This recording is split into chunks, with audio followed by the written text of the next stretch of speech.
और अब कोरोना की बात करेंगे। मुल्क में कोरोना की तीसरी लहर में शिद्दत आ गई है। आज से कोरोना के शदीद मुतासिर इलाकों में लॉकडाउन लगाया जाएगा। एनसीओसी के इजलास में अहम फैसले कर लिए गए हैं। कोरोना के 8% फैलाव की शरह वाले इलाकों में शादी की तकरीबात पर 5 अप्रैल से पाबंदी लगा दी गई है। समाजी सियासी तकरीबात और खेलों समेत हर किस्म के इज्तिमात पर पाबंदी होगी। पाबंदियों का इतलाक 8% से ज्यादा मुस्बत केसेस के अजला और शहरों में होगा।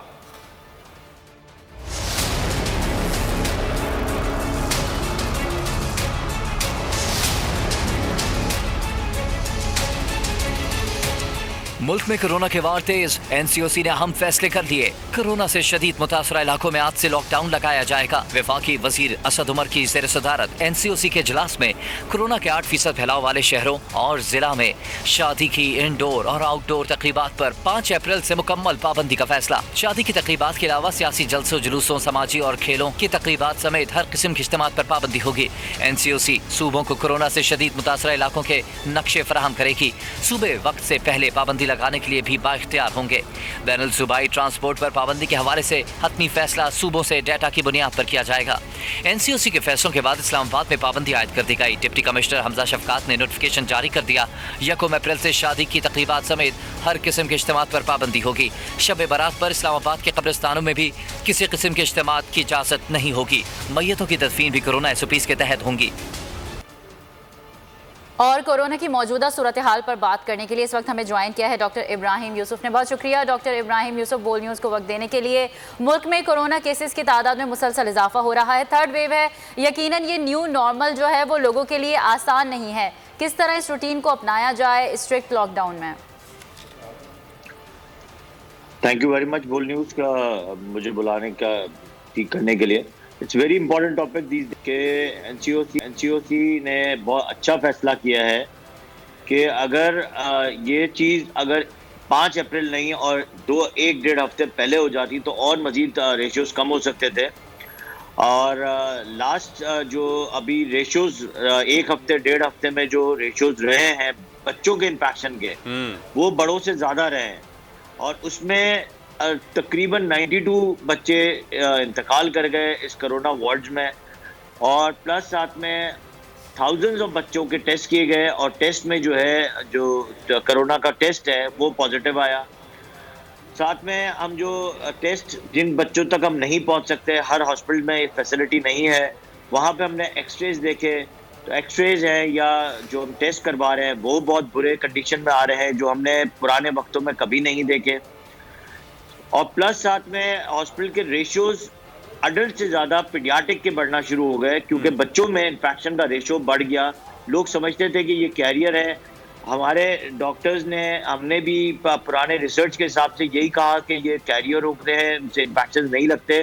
लेकिन अब जो इन्फेक्शन थर्ड वेव आई है या म्यूटेट हुई है उसमें सबसे ज़्यादा इन्फेक्टेड जो है वो बड़ों से ज्यादा बच्चे हुए हैं। अब डॉक्टर साहब अब यहाँ पे सवाल ये उठता है कि ये जो आपने रिसर्च की बात की थी, क्या ये रिसर्च जो है सिर्फ पाकिस्तान में की गई है, ओवरऑल की गई है? और ये बच्चों में जो इन्फेक्शस अब ये हो रहा है, बच्चों में भी कोरोना हो रहा है, क्या ये सिर्फ पाकिस्तान में हो रहा है इस रेट से या दुनिया भर में इसी रेट से ही हो रहा है? दुनिया भर में हो रहा है क्योंकि WHO के आप साइट पे जाएं तो WHO की गाइडलाइंस पे ये दूसरे जितने भी ममालिक हैं जहाँ पे कोरोना ज्यादा इफेक्ट हुआ है वहाँ पे सबसे ज्यादा इफेक्ट ही अभी बच्चे हो रहे हैं। पाकिस्तान में भी अभी सबसे ज्यादा जो इश्यूज हैं वो बच्चों के हैं और बच्चों के हवाले से सारे इश्यूज को ये मद्देनजर रखे हुए ये स्कूल्स की पाबंदी और सारी चीज़ों की पाबंदी लगाई जा रही है क्योंकि हम डेली बेसिस पे WHO की साइट पे कॉन्फ्रेंस कर रहे होते हैं, उनके साथ मीटिंग्स कर रहे होते हैं और उसमें यही होता है कि आपको जब तक आप SOPs 100% SOPs पे नहीं जाएंगे, जो लोग अगर आप देखें कि अगर बड़े लोग तो अगर मास्क पहनते हैं लेकिन बच्चों को मास्क नहीं पहनाते हैं। अगर आप प्राइम मिनिस्टर की बात सुने कि वो कोरोना के बाद इन्होंने एक ही बात कही कि एक ही चीज़ हमें बचा सकती है, वो है SOPs जिसमें हैंड वॉश है और मास्क है। प्लस साथ में आपको एक और अच्छी बात बता दूं कि वैक्सीन जो बुरी खबर है कि वैक्सीन जो है उसकी शॉर्टेज ऑफ द वर्ल्ड वो बहुत ज़्यादा हो रही है। जिन जिन ममालिक ने हमें वादा किया था कि वैक्सीन आ रही हैं वो वैक्सीन हम तक नहीं पहुंच सकेंगी। तो आप हमारी इल्तिजा है आवाम से कि अगर एसओपीज का ध्यान रखेंगे तो ये चीज दोबारा खत्म हो सकती है विद अच्छे वाले लॉकडाउन से और घर में रहने से। अच्छा डॉक्टर साहब, आपने एसओपीज की बात की, वैक्सीनेशन के प्रोसेस को देखें मुल्क में तो अभी सीनियर सिटीजन्स को वैक्सीनेशन का मरहला भी पूरा नहीं हुआ, बच्चों के लिए कितने इफेक्टिव होगी? अभी जो रेशियोज और बच्चे की जो वैक्सीन हैं वो अभी तक डेवलप नहीं हुई हैं। बच्चों के लिए पहले रिसर्च में जिस तरह था कि WHO पे जाएं या आप बाहर जितने भी वेस्टर्न ममालिक में जाएं तो वहाँ पे रिसर्च यही थी कि बच्चे कैरियर्स हैं, बच्चों को इन्फेक्शन नहीं लगेगा, उनकी इम्यूनिटी अच्छी है, उनको नहीं लगेगा।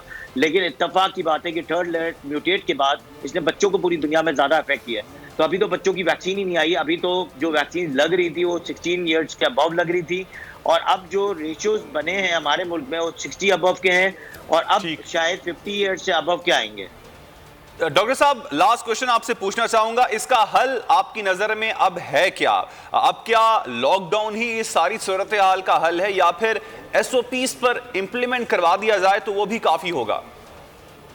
देखिए, अगर इकोनॉमिक सिचुएशन देखी जाए हमारे मुल्क की तो लॉकडाउन का सिचुएशन बहुत बुरी हो जाएगी अगर हमने फुल लॉकडाउन कर लिया, क्योंकि ये रमज़ान के महीने में बहुत लोग बहुत ज़्यादा कमा रहे होते हैं, और अगर उसमें से ज़्यादा लॉकडाउन लग जाएगा, दुकानें बंद हो जाएंगी, या आप ये जो बड़े बड़े शादी हॉल्स बंद कर देंगे, आप देखें कितने लोगों को वहाँ से रोज़गार मिल रहा होता है, लाखों करोड़ों लोग वहाँ पे रोज़गार ले रहे होते हैं जो पैसा कमा के दूसरे छोटे अवाम को, छोटे बायर्स को, छोटे डीलर्स को दे रहे होते हैं।